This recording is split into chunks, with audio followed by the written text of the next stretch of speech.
good. Okay, Glad to hear let's it. do the Okay. blessing and then proceed. Baruch Adonai, Eloheinu melech melech haolam, asher asher kitshanu b'mitzvotav, v'zivanu v'sosa Torah. Blessed Are are you, you Adonai our God, ruler of the ruler of the world, world, who has who has sanctified us sanctified us with your and commandments, and commanded us to commanded us engage to in the words engage of in the Torah. words of the Torah. Okay, Rabbi, can you start your screen sharing, please? I'm going to try. Okay. Let's see here. I sending you a request. I will allow. I'm going to make you a co-host as well. And now it was in Word format. Is this the format And I I sent? downloaded. I also downloaded it for you, so it should Yeah. be in the portion today. And this was the way it came, was in Word? Yes. Yes. Yeah, okay. All right. So can you see my screen now? Not yet. No. Oh, because it's in Word, I couldn't put it on my computer in the same way. Okay. There is Ruth. Okay. I knew I put it on my iPad. Okay. All right. You can't see my screen. No, well, I just see you We see you. and Yeah. and everybody else. Except for me. Yeah. We see. Right. We see your name is engraved upon our souls. Patricia has it on her iPad. We'll have her read it the whole thing. Okay, let's try that. Oh, here we Danny is. Oh, We got something. Yeah. Yay! There we go. Yeah. Yeah. We got it. Good job. In the days. Okay. Okay, so I got it shared. Okay. Can you see it, Chuck? Yeah, I can see it. Great. Why can't we see Chuck? Yeah. Because I am video. I'm invisible today. Invincible or invisible? Yes. So Chuck was in our ancient biblical interpretation this morning, and so he knows that we're talking about the rape of Dinah, the story about the rape of Dinah, and the book of Ezra came up because we're talking about intermarriage. And in the book of Ezra, it says that when Ezra came back from Persia to Israel, he was a government official of the Persian government as well as being an ultra-Orthodox Jew, and he passed a law requiring all the Israelites to divorce their non-Jewish wives and separate from their wives and children, which was a shocking thing. And we contrasted that to the book of Ruth. And I said how, it was just a coincidence that this very week we have Shavuot, where we read the book of Ruth. And the book of Ruth is on one extreme, and the book of Ezra is on the other extreme. And they're both part of the Bible. So anyway, we're going to look at the story today from the book of Ruth. Everybody knows basically the story. We know the part where Ruth and cleaves herself basically unto, to follow Naomi. She will follow that part. We know, yeah. Okay. The rest of it, I had read it before, but it was so long ago I'd forgotten. The other parts of the story were new to me. We're going to read it together now. And who'd like to start? All right, I'll do it. Okay. It's a short thing anyhow. In the days when the chieftains ruled, there was a famine in the land, and a man from Bethlehem in Judah with his wife and 2 sons went to reside in the country of Moab. The man's name was Elimelech. No, that's not right. How do I? Elimelech. Elimelech. Elimelech. Elimelech. His wife's name was Naomi, and his two sons were named Mahlon and Chilion, Ephrathites of Bethlehem in Judah. They came to the country of Moab and remained there. Elimelech, Naomi's husband, died, and she was left with her two sons. All right, so stop for a second. So this is very interesting because it shows Israelites moving around quite a bit, including outside of the boundaries of Israel.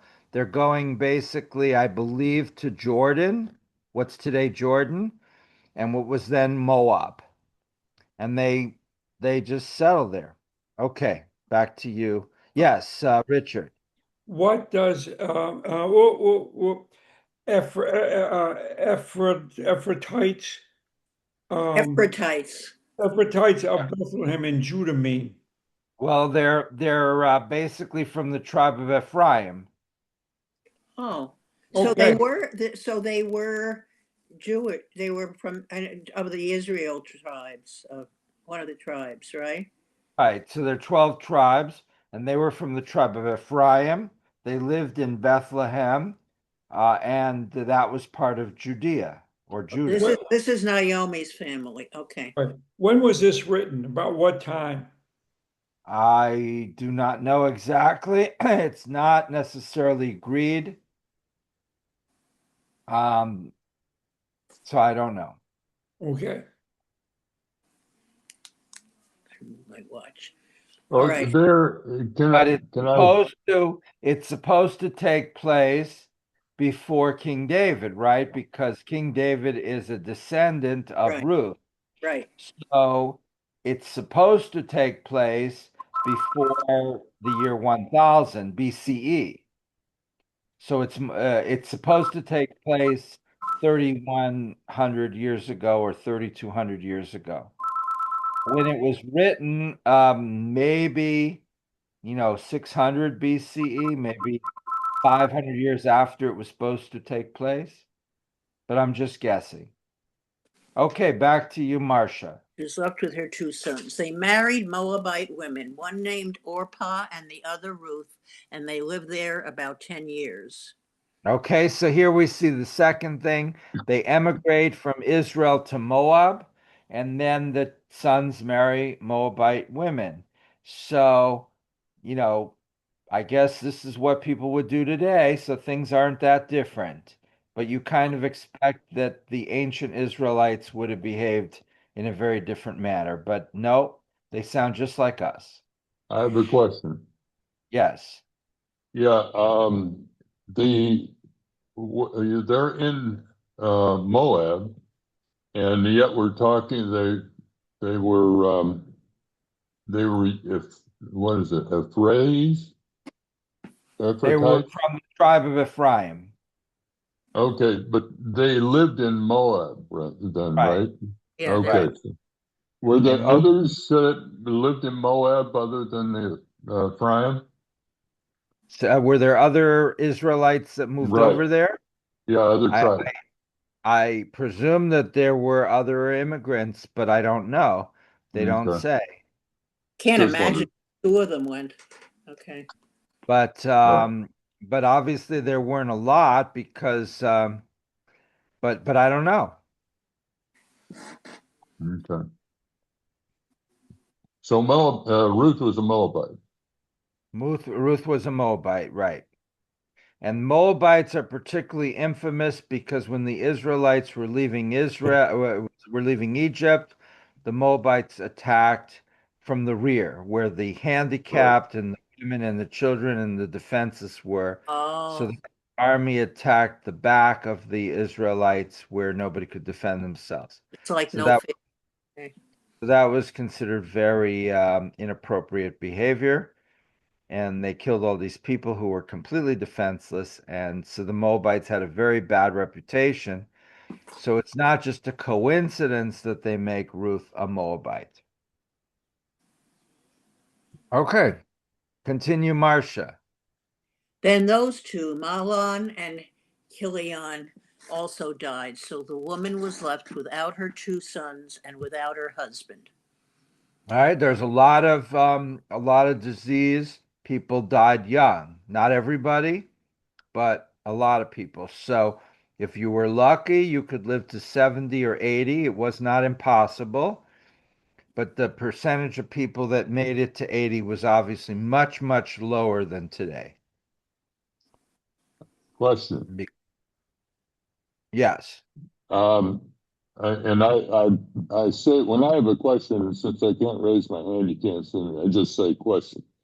So anyway, that line ends in the singular, and yet they're talking about both husbands. Is that a typo, or is that the way it's Oh, written? no, one husband. Hmm? It's only one husband. This is which No, I think it's appropriate grammar. You're no, talking about 2 sons and one husband. Right, that's Naomi's. Is that Naomi's family, right? Right. right. Okay, I see what. Okay, It's confusing. Yeah. Okay. okay. Okay, yes, Richard. I'm a little confused.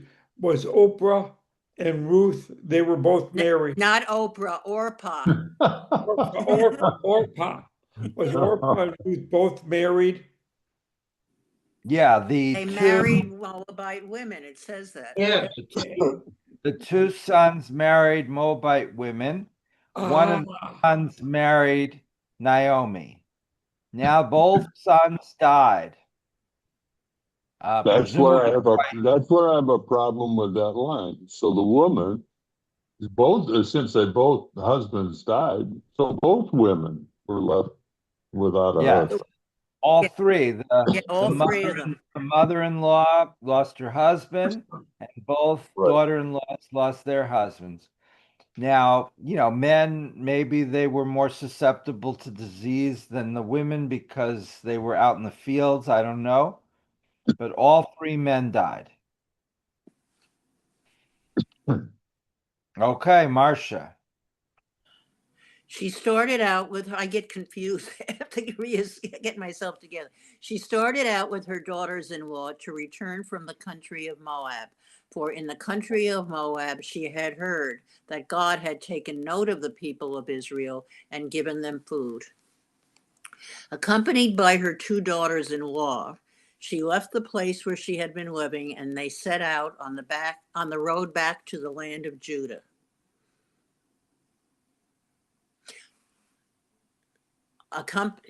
Wait, slow down. Okay, I'm getting dizzy. But Naomi said to her 2 daughters-in-law, "Turn back, each of you to her mother's house. May God deal kindly with you as you have dealt with the dead and with me." All right, so her sons, let's say, were mid-20s. They married girls who were, let's say, 21. They were married a very short time. They both die.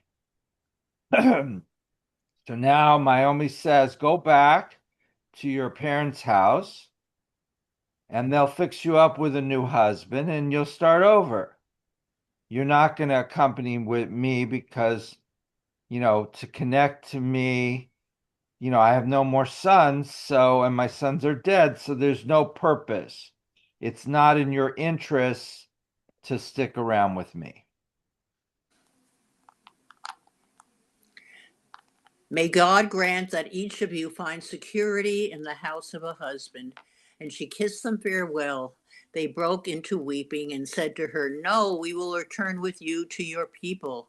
But Naomi replied, "Turn back, my daughters. Why should you go with me? Have I any more sons in my body who might be husbands for you? Turn back, my daughters, for I am too old to be married. Even if I thought there was hope for me, even if I were married tonight and I also bore sons, should you wait for them to grow up?" You got to scroll up for me a little there. "Should you wait for them to grow up? Should you, on their account, debar yourselves from marriage? Oh no, my daughters, my lot is far more bitter than yours, for God's hand has struck out against me. They broke into weeping again, and Orpah kissed her mother-in-law farewell, but Ruth clung to her.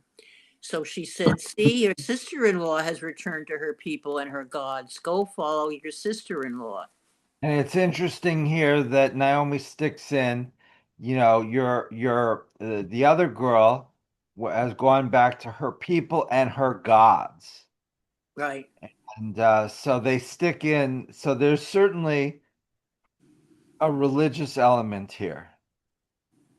There's a personal, and you see here that in terms of religion, everything starts out personal, right? It's Ruth's personal relationship with Naomi that starts the whole ball rolling.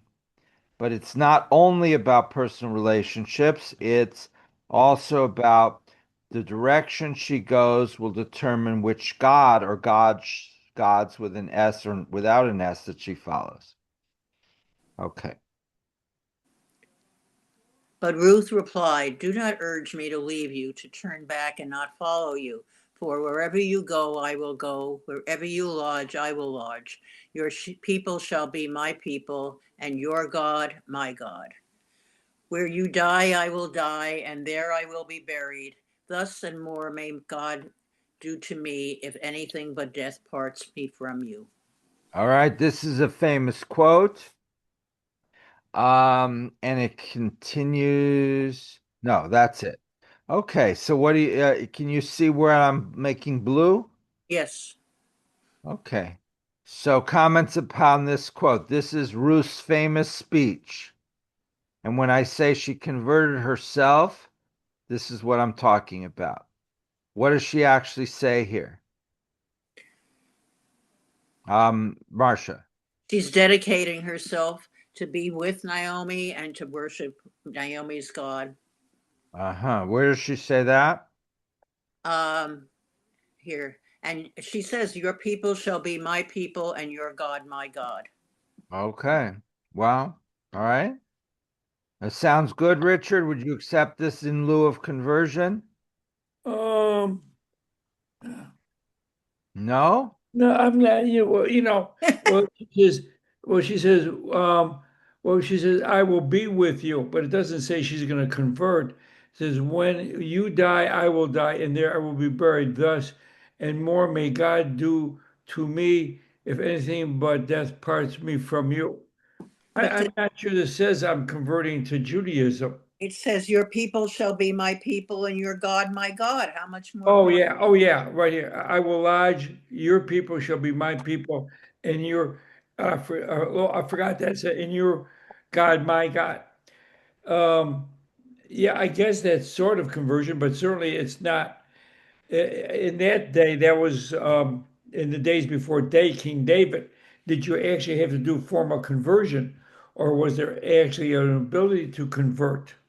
Oh, This is it. This is the first case that I'm aware of that, somebody converts in this way. I mean, you could say everyone converted. Abraham converts himself, but this is the first case where somebody's clearly switching, around.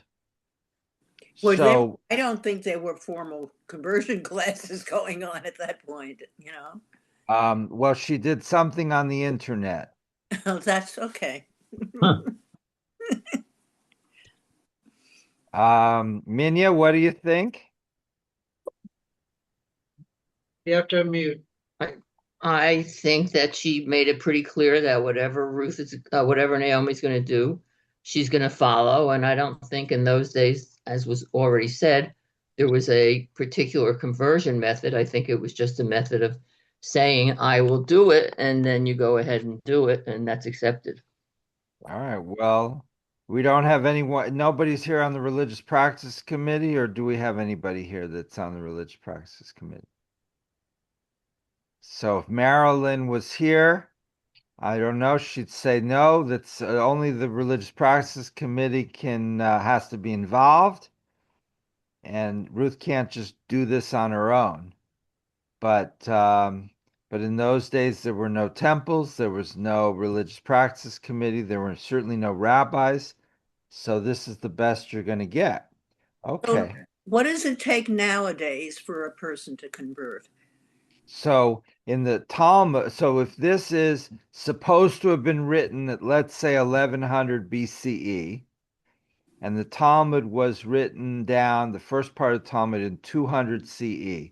So it's about 1300 years later. And in the Talmud, it begins to, have a process.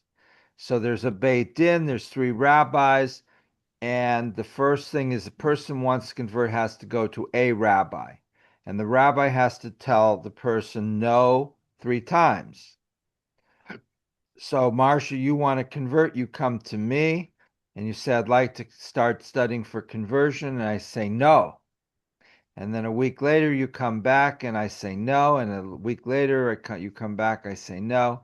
And then after the 3 times, then I can start dealing with you because it shows that you're really Yeah, determined. right. And then they didn't have a set time period, but they said in the Talmud you have to teach the person converting some of the hard laws and some of the easy laws. And you have to read them a speech saying, do you know that the Jews are persecuted and that if and when you become a Jew, you could also be persecuted. And people could hurt you, wild lions could eat you. It could be very unpleasant.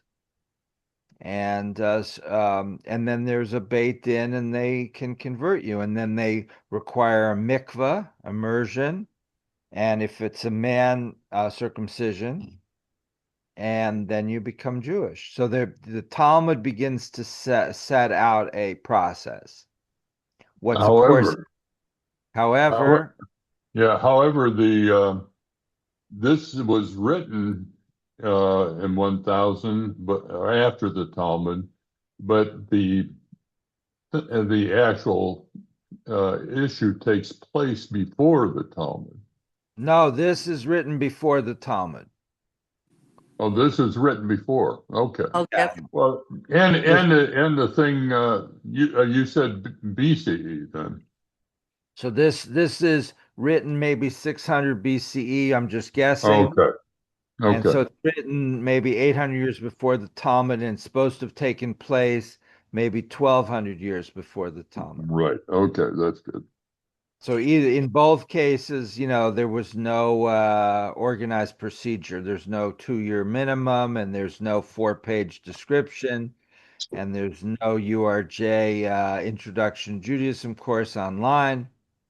Nothing like that. Steve? But did they actually call themselves Jews at that time?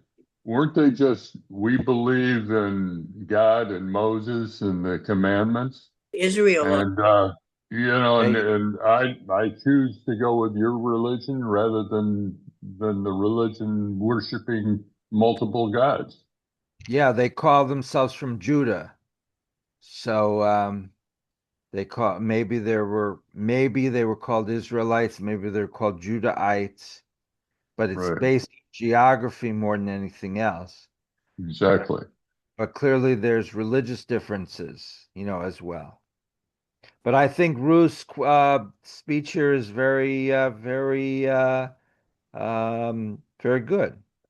Mhm. Okay, Marcia, back to you. We're on the next page. At the end of the class, I will ask a question, but I'll try to remember it. When Naomi saw how determined she was to go with her, she ceased to argue with her, and the two went on until they reached Bethlehem. When they arrived in Bethlehem, the whole city buzzed with excitement over them. The women said, "Can this be Naomi? Do not call me Naomi," she replied. "Call me Mara, for Shaddai has made my lot very bitter."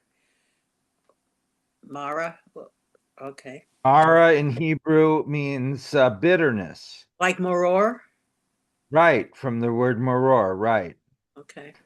So she's being sarcastic here. Mara, it's not meant to be a name. It just means the bitter one, or, so she's saying, don't call me Naomi, call me somebody whose life is completely wrecked. I went away full, and God has brought me back empty. How can you call me Naomi when God has dealt harshly with me, when Shaddai has brought misfortune upon me? Oh my. So she's very bitter. Scrolling up. Okay. Then Naomi returned from the country of Moab. She returned with her daughter in law Ruth the Moabite. They arrived in Bethlehem at the beginning of the barley harvest. Now Naomi had a kinsman on her husband's side, a man of substance of the family of Elimelech, whose name was Boaz. Ruth the Moabite said to Naomi, I would like you to go to the fields and glean among the ears of grain behind someone who may show me kindness. Yes, daughter, go, she replied, and off she went. She came and gleaned in a field behind the reapers, and as luck would have it, it was a piece of land belonging to Boaz, who was of Elimelech's family. Mm-hmm. Read anymore. Okay. Presently, Boaz arrived from Bethlehem. He greeted the reapers. God be with you. And they responded, God bless you. Boaz said to the servant who was in charge of the reapers, whose girl is that? The servant in charge of the reapers replied, she is a Moabite who came back with Naomi from the country of Moab.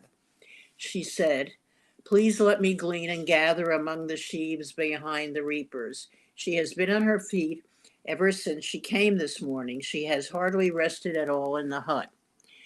Boaz said to Ruth, listen to me, daughter. Don't go glean in another field. Don't go elsewhere, but stay here close to my maidservants. Keep your eyes on the field they are reaping and follow them. I have ordered the workers not to harass you, and when you are thirsty, go to the jars and drink some of the water that the workers have drawn. She prostrated herself with her face to the ground and said to him, why are you so kind as to single me out when I am a foreigner? Boaz said in reply, I have been told all that you did for your mother-in-law after the death of your husband, how you left your father and mother in the land of your birth and came to a people you had not known before. May God reward your deeds. May you have a full recompense from the Eternal, the God of Israel, under whose wings you have sought refuge. She answered, you are most kind, my Lord, to comfort me and to speak gently to your maidservant, though I am not so much as one of your maidservants. All right. So what do you think? So she's meeting Boaz. Naomi and Ruth, there was a custom that you could pick up the grains that were cast aside, right? This was a way to give poor people a little bit of food, right? Remember, there's also in the Bible in a couple places that you should leave the corners of your fields unpicked so that poor people can get a little bit there too. And so that you don't have a lot of starving people. And he's trying to be nice to her. Impressions? Well, having read the rest of the story, maybe she was pretty also. Yeah, that's what I was getting at. So what do you think? Is Boaz just being nice because he's heard that she was so nice to her mother-in-law, or is he trying to flirt with her? I think he's trying to flirt with her and found favor in her. Aha. Wow. So being pretty can bring you all sorts of benefits. Minya. Advantages. Absolutely. Brings you lots of advantages. He was definitely flirting with her, not trying to. I think he did. And showing his kindness to her would put him in on her good favor. And Right. that if she sees him again, maybe she won't look at him as a stranger. And then if he confronts her about anything more serious, she'd be willing to listen to what he had to say. Well, and they'll definitely run into each other because she's going to be picking up grain in his fields, Right. Mhm. right? Right. So he doesn't have to worry about bumping into her again. It's tomorrow's going to be for sure. Mhm. Very interesting here. Okay. Okay. At mealtime, Boaz said to her, Come over here and partake of the meal and dip your morsel in the vinegar. So she sat down among the reapers. He handed her the parched grain, and she ate her fill and had some left over. Oh, that's interesting. So they dipped the raw grain into the vinegar and ate it. Huh. It's When kind of like bread, though, right? It's like Yeah. dipping into balsamic vinaigrette or something Right. like that. Yeah. When she got up again to glean, Boaz gave orders to his workers. You are not only to let her glean among the sheaves without interference, but you must also pull some stalks out of the heaps and give them for her to glean and not scold her. Wow, she's really got connections now,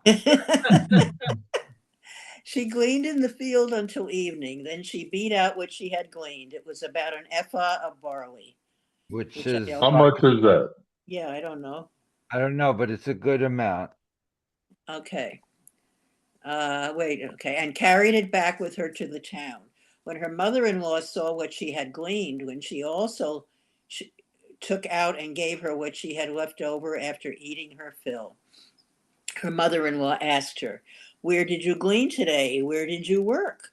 Blessed be he who took such generous notice of you." So she told her mother-in-law whom she had worked with, saying, "The name of the man with whom I worked today is Boaz." Naomi said to her daughter-in-law, "Blessed be he of God who has not failed to show kindness to the living or to the dead." For, Naomi explained to her daughter-in-law, the man is related to us. He is one of our redeeming kinsmen. Ruth the Moabite said, "He even told me, stay close by my workers until all my harvest is finished." And Naomi answered her daughter-in-law, Ruth, "It is best, daughter, that you go out with his maid service and not be accosted in some other field." Now, Naomi's not going out and getting grain. She's just relying on her daughter-in-law to bring in the food. Well, I think this is why they're also uh, impressed with Ruth, because Naomi is older at this point and she is taking care of her.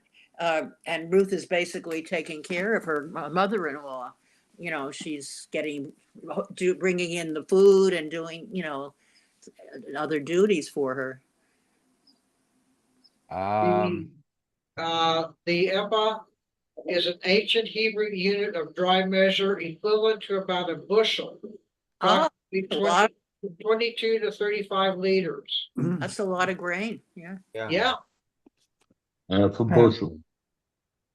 So they could make pizza, they could make bread, they could make sourdough bread, they could make spaghetti. But Naomi could open a restaurant practically. right. Bagels, maybe. This is barley. This is barley. Oh, so can you make beer out of barley? You No. can Yeah. make beer, Yes, yes. you can. Yes. All right, this is this is You how can they make start with various liquors out of barley. wow. Yes. So, but not rum. It's more like Rum is bourbon stuff. All right. Well, but so Naomi must have been really pleased. Okay. So she stayed close to the maidservants of Boaz and gleaned until the barley harvest and the wheat harvest were finished. Then she stayed at home with her mother-in-law. Naomi, her mother-in-law, said to her, "Daughter, I must seek a home for you where you may be happy. Now there is our kinsman Boaz, whose girls you are close to. He will be winnowing barley on the threshing floor tonight. So bathe, anoint yourself, dress up, and go down to the threshing floor. But do not disclose yourself to the man until he has finished eating and drinking." Oh, so she's going to make herself look prettier than she Yeah. did in the field. Okay. Wait, when he lies down, note the place where he lies down and go over and uncover his feet and lie down. He will tell you what you are to do. She replied, "I will do everything you tell me." She went down to the threshing floor and did just as her mother-in-law instructed her. Boaz ate and drank and in a cheerful mood went to lie down behind the grain pile. Then she went over stealthily and uncovered his feet and lay down stealthily. In the Wow. middle of the night, the man gave a start and pulled back. There was a woman lying at his feet. Who are you? He asked, and she replied, I am your handmaid Ruth. Spread your robe over your handmaid, for you are a redeeming kinsman. He exclaimed, Be blessed of God, daughter. Your latest deed of loyalty is greater than the first, and that you have not turned to younger men, whether poor or rich. And now, my daughter, have no fear. I will do in your behalf whatever you ask, for all the elders of my town know what a fine woman you are. But while it is true that I am a redeeming kinsman, there is another redeemer closer than I. She lay at his feet until dawn. She rose one person. What? Wait. Wait. I'm lost my. Stay for the, right there. Stay in the morning. Closer than I. Stay for the night. Then in the morning, if he will act as a redeemer, good. Let him redeem. But if he does not want to act as redeemer for you, I will do so myself. As God lives, lie down until morning. So she lay at his feet until dawn. She rose before one person could distinguish another, for he thought, let it not be known that the woman came to the threshing floor. And he said, Hold out the shawl you are wearing. She held it while he measured out 6 measures of barley, and he put it on her back. When she got back to the town, she came to her mother-in-law, who asked, How is it with you, daughter? She told her all the man had done for her. And she added, He gave me these 6 measures of barley, saying to me, Do not go back to your mother-in-law empty-handed. And Naomi said, Stay here, daughter, until you learn how the matter turns out, for the man will not rest, but will settle the matter today. All right, so Meanwhile, let's stop there. That's chapter 4. The little 4 is chapters. There's 4 chapters here. So what happened there? well, it sounds like Naomi was playing matchmaker here, and she was trying to make sure that Ruth presented herself in her best light and set up this meeting for them. Richard, I still don't understand.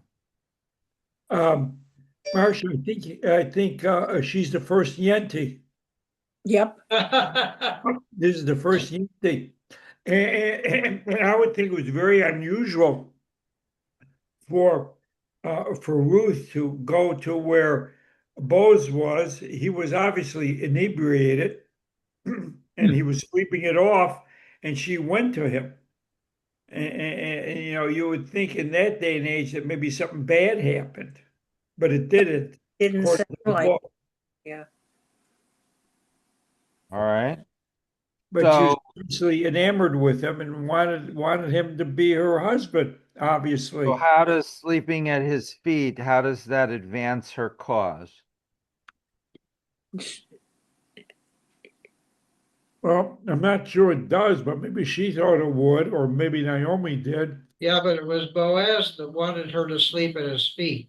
Yeah, He yeah. asked her. No, no. No, he It said was that. Naomi who said sleep at the. No. And thought- Boaz is very impressed that she's not running after other men. Right. Yes. Why is he so impressed? Well, Well, I mean, he thinks she likes him. Okay. He was very kind to her. right. And he gave her grain. So if you're trying to date someone, give them nice presents, particularly grain. Well, in those days, that was very, very Well, valuable. No, it says here, I'm reading from my iPad here because I don't want you to have to scroll back. When he lies down, note the place he lies down, go over and uncover his feet and lie down. So it was Naomi who told Ruth, to lie down at his feet. What's the significance of I uncovering think his... it shows subservience. Mhm. I'm not sure, but I think in those days it would have. Okay. So then Naomi reassures Ruth that Boaz is going to get right on this, Yep. one way or another. Right. And there's Yeah. somebody else who has the first right of refusal, apparently. Mm-hmm. So you can't just marry whoever you want. You have to follow a certain protocol. Okay. Okay. Okay. Now back to you, Marcia, chapter 4, the final Okay. chapter. Meanwhile, Boaz had gone to the gate and sat down there. And now the Redeemer who Boaz had mentioned passed by. He called, "Come over and sit here, down here, so and so." And he came over and sat down. We'll never know. Then Boaz took 10 elders of the town and said, "Be seated here." And they sat down.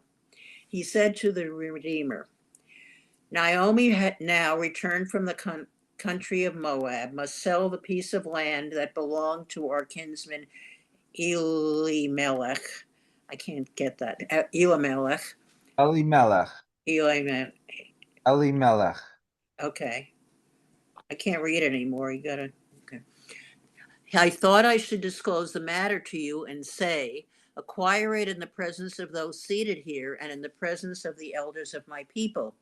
If you are willing to redeem it, redeem. But if you will not redeem, tell me that I may know, for there is no one to redeem but you, and I come after you. I am willing to redeem it," he replied. Boaz continued, "When you acquire the property of Naomi from Ruth the Moabite, you must also acquire the wife of the deceased, so as to perpetuate the name of the deceased upon his estate." The Redeemer replied, "Then I cannot redeem it for myself, lest I impair my own estate. You take over my right of redemption, for I am unable to exercise it." Okay, so what happening here? Richard or Steve? Well, it seems that is he named the Redeemer? Not The, named. who has the first, Who's, first who's, right yeah, to buy Chuck the land and to acquire, I guess, as a wife, Ruth. He said he doesn't want to do it because it would encumber him with something. I'm not quite sure with what. I his think own estate, it'll take too much money out of his estate to do it. Yeah, maybe. So he said no, no, he'll pass on it. So that right? leaves Boz, Boza, Boaz. Boaz, Boaz. Boab Boaz. it's Boaz. Boaz, Boza, Boaz. B-O-A-Z.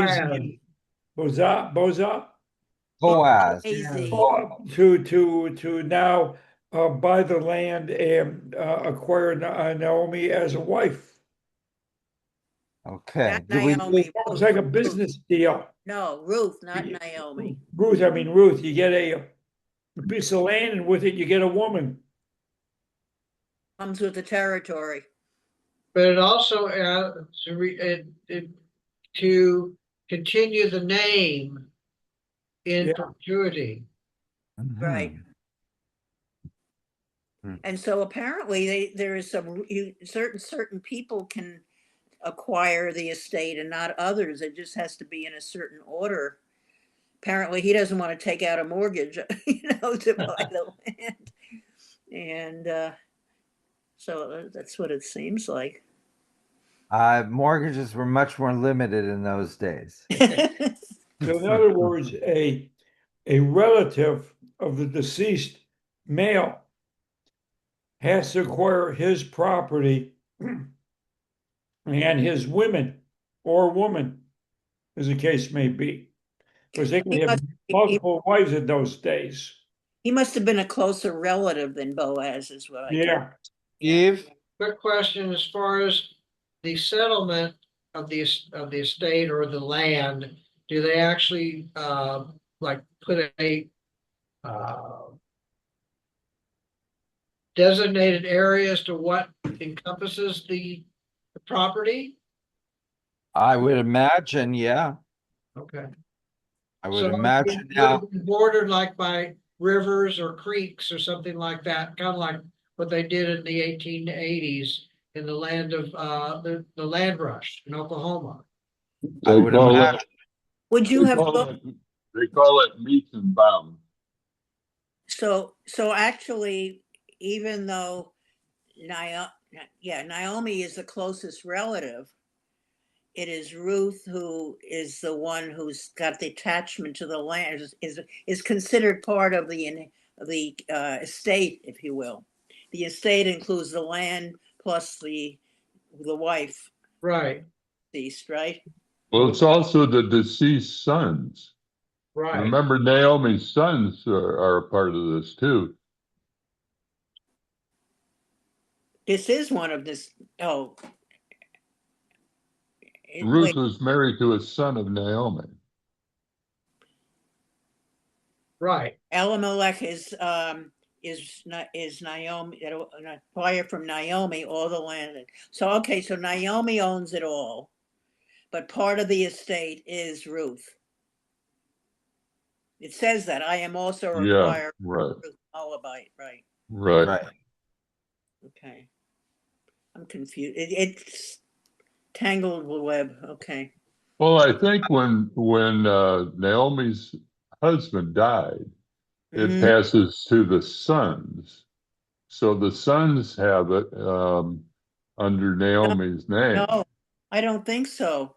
Because if you go up to that, you are witnesses that I am acquiring from Naomi all that belonged to Elimelech. Well, that's And true. oh, and all that belonged to Kilion and Mahlon. No, Naomi owns the whole deal. Hmm. You're the one who's the lawyer person, aren't you?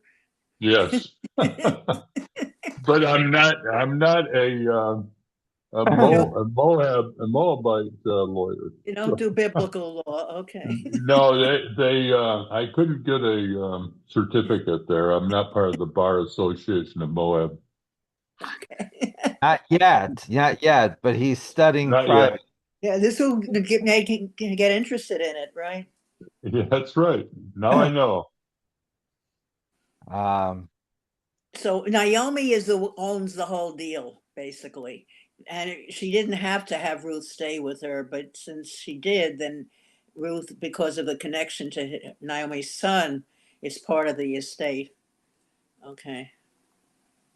When she told her daughters-in-law to go back to their parents, that was very generous of her because she didn't have to. I guess not. If you think about it. But she thought it would be better for the girls to be able Yes. to. Oh, yeah. So that's what I'm saying. She was generous of that because she knew they were possibly could very well remarry at their age. Yeah.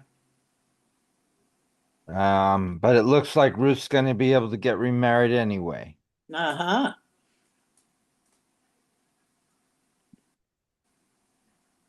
You want Okay. to roll up Um, and uh, see what happens?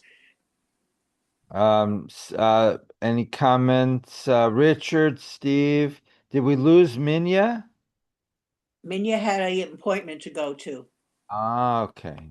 And Chuck is still there, but we can't see him. Yeah. Okay, so back to you. Scrolling up. Uh, okay. I am also required. I did that. At the top. What? Okay. So when the Redeemer said to Boaz, acquire for yourself, he drew off his sandal. Apparently that Okay. indicates something. Okay. So here there's ceremonies called chalitza and yibum that um if a woman is married to a guy and he dies before they have children, there's no heir, a male child, then the brother of the deceased husband should marry her. If he Also, that's who that must be then. And then, but if he refuses, then there's a ceremony called Yibum, where she takes off a shoe and spits in it and throws it at him, something like that. Okay. And or he takes off a shoe and gives it to her. Or, I don't know exactly, but there's some ceremony, and that eliminates the need for that ceremony to go forward, to for that process to go forward. So I think that is what is being done here, that the Redeemer is the one who has the first dibs to marry her, and Mhm. he's refusing because Obviously, it requires a lot of commitment in terms of taking care of her and the property. And I mean, it in some ways it increases his wealth, but in others it taxes his resources. So he's going to bow out, and they're going to have this ceremony to officially get him out of the line of succession. Okay. And Boaz said to the elders and to the rest of the people, "You are witnesses today that I am acquiring from Naomi all that belonged to Elimelech and all that belonged to Chilion and Mahlon. I am also acquiring Ruth the Moabite, the wife of Mahlon, as my wife, so as to perpetuate the name of the deceased upon the estate, that the name of the deceased may not disappear from among his kinsmen and from the gate of his hometown. You are witnesses today." So Boaz, so the other guy who's not mentioned does this ceremony and he's out. So now Boaz is the next one in line and he says, I'm going to do it. I'm not going to bow out. And this includes marrying Ruth. All the people at the gate and the elders answered, "We are. May God make the woman who is coming into your house like Rachel and Leah, both of whom built up the house of Israel, prosper in Ephrathah and perpetuate your name in Bethlehem." Sorry if I messed that up. "And may your house be like the house of Perez, who Tamar bore to Judah, through the offspring that God will give you by this young woman." All right, wait. Tamar had a child with Judah. Do you remember the circumstances of that? No. This was also where Judah was obligated to give a child to Tamar, who because I think Judah's son was married to her and then died, and Judah refused, Oh, this and was, then I remember. Tamar dresses up as a prostitute Prost- and Yeah. but makes hides who she is, and then has her former father-in-law have sex with her, and she has a baby. She basically deceives him Yeah. into having a baby with Steals her. his ring or something. And then she had the ring and yeah. Right, right. Okay. So it's a kind of a strange, but here having a child is an obligation that you do to certain women who are entitled to have a male child to then be the heir. Oh, okay. Oh, So Boaz married Ruth. She became his wife and he cohabited with her. God let her conceive and she bore a son. And the women said to Naomi, "Blessed be God who has not withheld a redeemer from you today. May his name be perpetuated in Israel." okay. So it seems that Ruth is being very well accepted in this group. "He will renew your life and sustain your old age, for he is born of your daughter in law, who loves you and is better to you than 7 sons." Oh, so Ruth is better to Naomi than 7 sons. Wow. Mhm. Naomi took the child and held it to her bosom. She became its foster mother, even though she was grandma. Wait. So is it her grandson or is it Not, not? not really, no. Oh, so because it's not her son's child, it's a distant relative's child, but not really. So, or it's a distant relative of her late husband. Boaz is or Boaz is somehow connected, but it's not her own grandchild.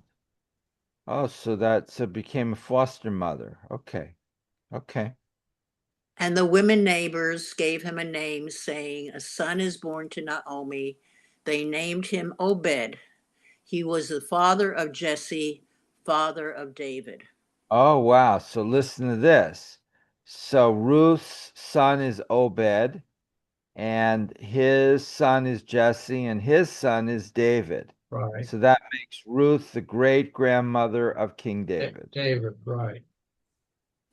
Wow. And you know where is this family from originally? You, Moab? What city? No, in Judea before they went to Moab. They came from what city? Forgot already. Bethlehem. Bethlehem. Okay. that's right. And so That's the interesting that it's Bethlehem.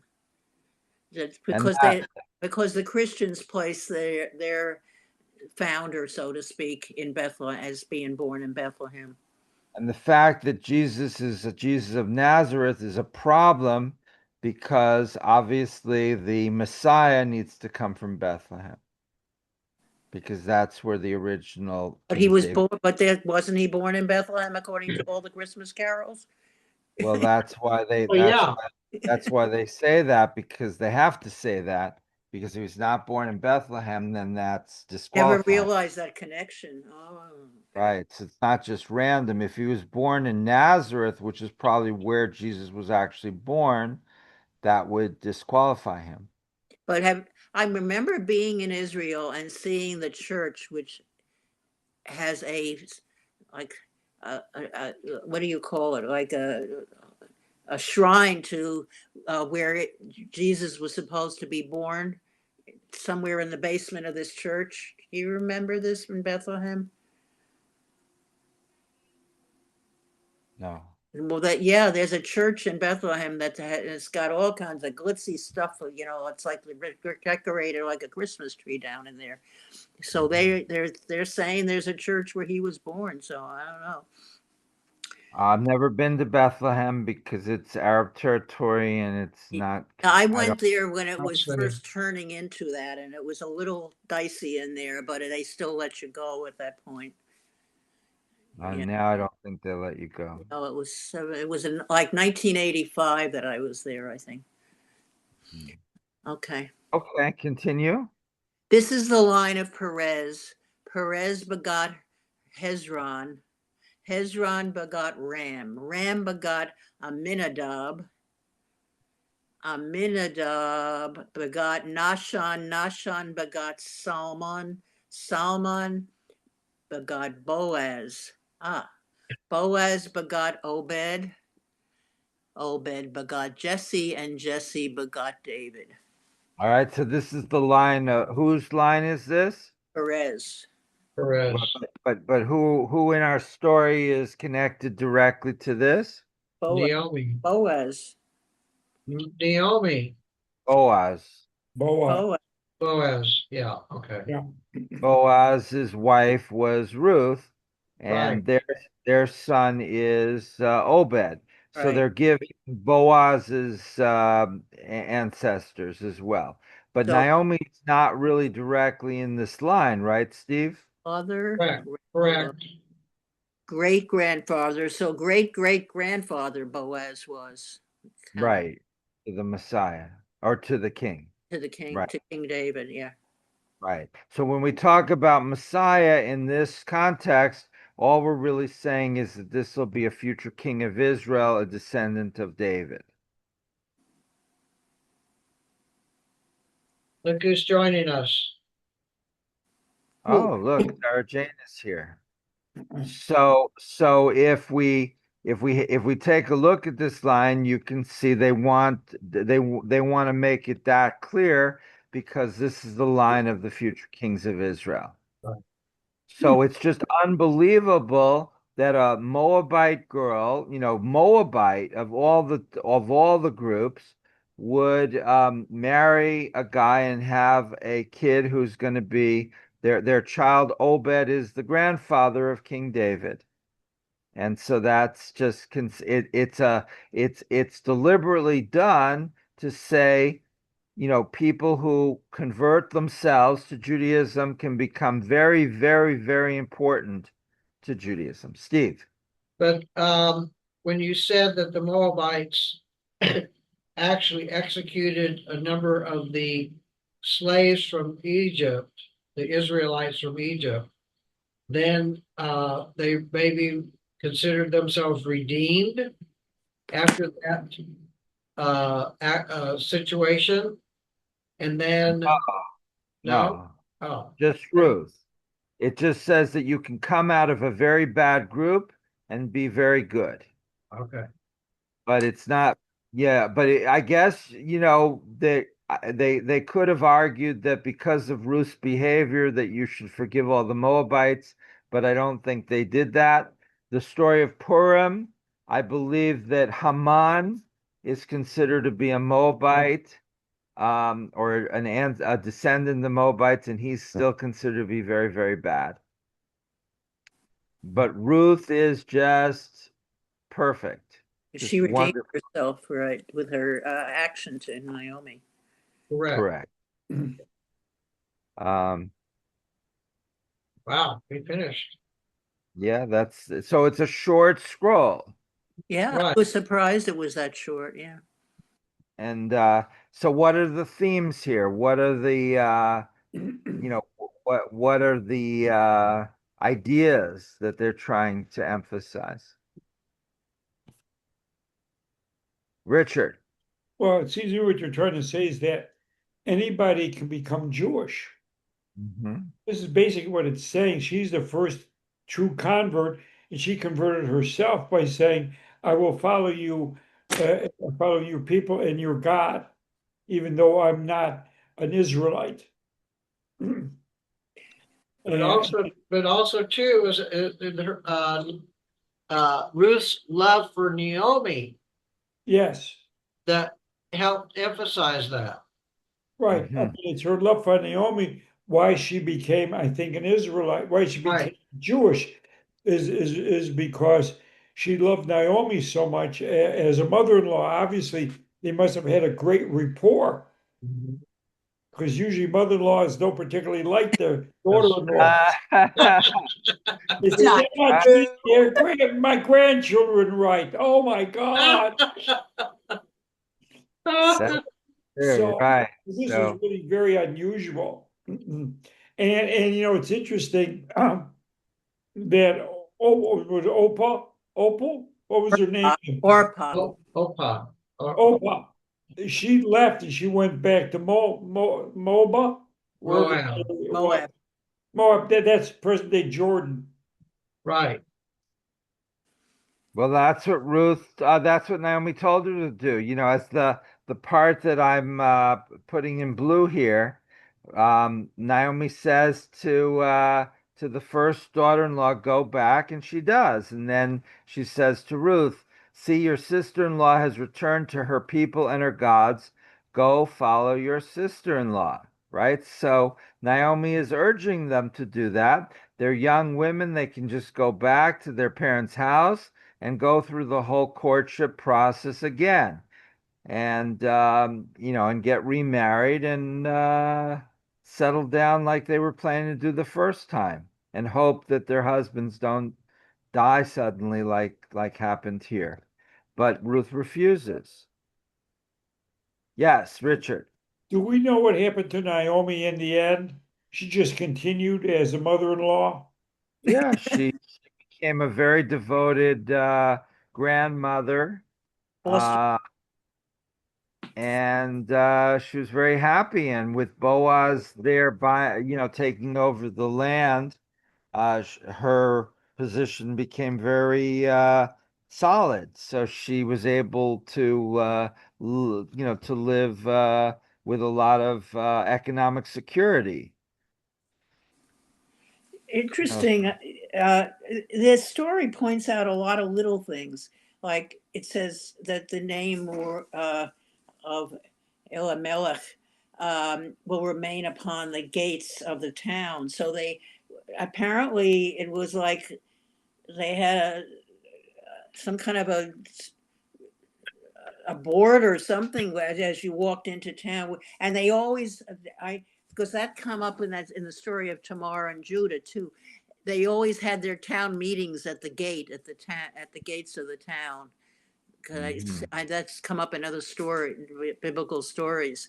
So it tells you, little things about the the way the towns functioned at that point, that the town meetings were at the gate, not necessarily at the temple, at the synagogues or whatever. If they had synagogues at this point, they must have at this point. Not necessarily. Oh, so they met at the town gate, and that's where this meeting subsequently that happens with the unnamed Redeemer is at the town gates. I wanted to ask if somebody, Yesterday. Yeah, I was there and they were yesterday. You know what? When we have a repairman out, why do we have another Zoom class joining us? It's Sarah Jane joining our class. Okay, you muted her? Yes, Okay. What is to stop somebody from coming into a community and saying, I am Jewish or I am Catholic, and joining the congregation, and nobody even knows it? You don't check your credentials when you come and join the temple. I don't have credentials. What would I do? So Well, normally as part of the membership process, our board elected not to do this. Over my objections, but normally there would be a process of integration that you don't just let anyone join because they write a check, but you'd also meet with them and discuss with them and make sure they understand, the beliefs and practices of the synagogue and that they're devoted to Reform Judaism and that they're appropriate to be a member. So you'd also determine their religious background. So if somebody seemed like they didn't come from a Jewish background, the rabbi would ask certain questions. So you wouldn't have to have a letter from your previous rabbi necessarily, but that there would be some informal or formal checks done. but we don't do that. You No, said no. no. but spouses that are not Jewish can become members. Right, but they're recognized as who they are. So Right. the point is not that we restrict membership to only people who are Reformed Jews, but that if a spouse or another person joins, that we understand who they are, but we don't have people who are claiming to be converted who aren't converted, so it's more about understanding who everyone is rather than restricting it to only a certain criteria, if that makes sense. But in our situation, there could be very well be people who are not even Jewish who are just saying they are because they want to be. And this only becomes a problem if there was, say, a vote to do certain things, But what you don't want is, let's say you had a situation where a bunch of Jews for Jesus decide to infiltrate a synagogue and take it over. Ever Well, I think don't of that? know. I don't know if something like that has happened or could happen, but that's why you want certain, that's one reason. Another reason is you have people who are very, who want to fight. And so you don't want to admit members who are going to start big fights and create havoc and turmoil. Not necessarily, possibly related over religious issues and possibly not. And then you don't want to admit people whose idea of Judaism is not conducive to what we're trying to achieve. So, for example, people who are very orthodox. So there's a lot of reasons why you want to have some sort of a process to not necessarily to weed people out so much, but to understand who they are.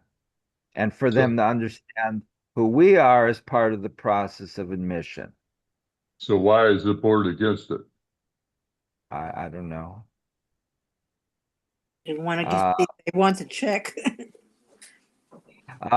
but getting back to the book of Ruth, so this is in dramatic contrast to the book of Ezra, where Ezra's saying, no intermarriage, no children of intermarriage. All these people have to be exiled, and we're just totally not accepting of this. Here you have the opposite, where Ruth is considered to be a model proselyte and to be so important that her great grandson is King David. So which is it? Is it so it depends who you are. I guess we in our temple would prefer the Book of Ruth. People who are ultra Orthodox would probably identify more with the Book of Ezra. Ezra's really important in his own right because he's the one that started Torah readings and and lots and lots of important things. I mean, much of Judaism developed because of Ezra, but his views on intermarriage and on conversion were very hostile. Comments? Good God bless. discussion.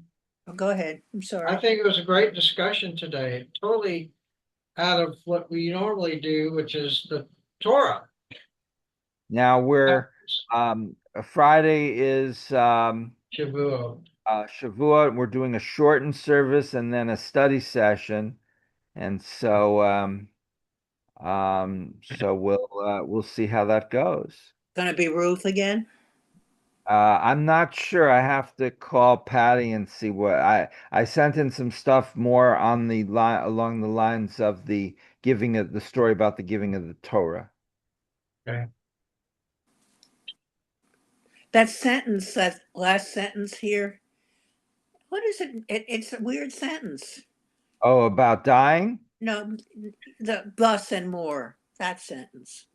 Where? Thus and more. That the very last sentence in the blue there.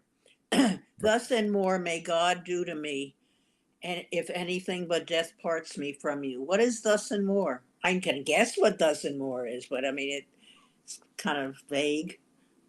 Well, where you die, I will die, and there I will be buried. She's saying, I'm part of your people, not just now, but after death. Yes. Then. And there's all these expressions in the Bible that when someone dies, they're gathered to their forebears. And so she's saying that, these are my forebears now. Your forebears are my forebears. Yes. And thus and more may God do to me, if anything but death parts me from you. I'm totally going to stick with you until death parts us. And if anything other than death parts us, may God punish me.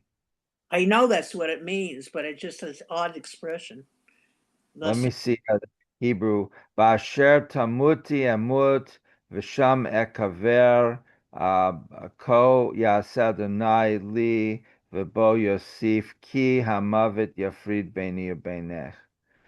Yeah, that's what it says in Hebrew. okay. I don't think it's designed to be too specific. It's designed to really say, Ruth is determined to stay with her until death parts them. So, no. Hi, Sarah Jane. Did you want to say something? I'm sorry I came in late. I was working on something else with the temple that I'll have to talk to Steve Siegel We're- about. He'll have to call me, Today but we did today we did the book of Ruth, in honor of Shavuot, and it's 4 yeah, chapters, as you see, and it ends very happily, which is a nice thing. that's good. You said you're doing like a discussion group after service. Are you doing that in the sanctuary or in the social hall? I believe in the social hall. We're planning a short, and this was planned by the Religious Practices Committee. We're going to do a very short service and then distribute cheesecake and other goodies, and Dairy then products. have Dairy. Yeah, Yeah, dairy. it's and all have dairy. Yeah. and Okay. traditionally, of course, on Shavuot, you stayed up all night studying. But our people are too old to do that. Yes. And we're just going to study for about 45 minutes. Oh, that would be good. I think everybody will enjoy that. Okay. I'm going to try and get in on every Wednesday. I can't always do it because I have a lot of meetings coming up, but I hope to start participating in it. Thank you. But then Marcia asked if we're going to study the book of Ruth, and I said maybe not. Maybe we're going to do more about the giving of the Torah at Mount Sinai, which is, of course, the theme of Shavuot. But the Right. last question before we part is why, if the theme of Shavuot is the giving of the Torah at Mount Sinai, what is the connection to the book of Ruth? Why was that chosen to be read on Shavuot? Any ideas? Is Chuck still there? Yeah, I'm here. No Okay. picture of him. Yeah, no No. picture. I'm invisible. Do you have We- any we idea know. why the book of Ruth would be read on Shavuot? I don't know why. Richard, Steve? Well, I think it has to do with that area where you've highlighted, your people shall be my people and your God, my God. So So- that's So Oh. they're asking, she's saying, I'm going to follow the commandments of God and Moses. And Right. thus the Torah. It Okay. has the Torah. Right. Is that about And there you right? go. That's right. And Yay! that's why in the Talmud it says that the souls of every Jew, past, present, and future, were at Mount Sinai, including everyone who will convert in the future, because the rabbis felt it was very important that everybody's soul was at Mount Sinai. And so how can your soul be at Mount Sinai if you didn't convert yet? And they said, doesn't matter. God knows that you're going to convert in the future, thousands of years. So he made sure your soul would be at Mount Sinai at the giving of the That's Torah. very nice. That's a nice saying. Yeah, it is. Yeah. Okay, we're going to do the final blessing because we have, I think, Adult Education Committee, Right. one, Yep. right? Yes. And Rich and Chuck are both on it, and Sarah Jane is ex officio. And the Rabbi, I need to ask you, not necessarily now, but later in the day, what you want to discuss for next week. Okay. Okay? Okay. Can I use the same link to come on next Yes. time so I can save it? Yes. Okay. All right. Let's do the blessing and then we can move on with our day. Baruch. Okay. Elohim, Eloheinu melech haolam, Hashem asher natan Atanu, Torah Emet, B'chayei v'chayei Natan Baruch Baruch atah Adonai natan ha'adbarah. Blessed is our God, ruler of the We love universe, the universe, who has who has given us a teaching of truth, implanting implanting within us eternal life, life. Blessed is Blessed Adonai, I am giver of giver of the Torah. Amen. Amen. All right, everyone, have a good rest of the week. See you Friday night. Okay. Steve, Yes, hold ma'am. on a second. Steve, I need to know. ask you a question. Okay, let everybody out get off first, and then I will not end the meeting, but I do ought to stop the recording. Bye, Okay. everyone.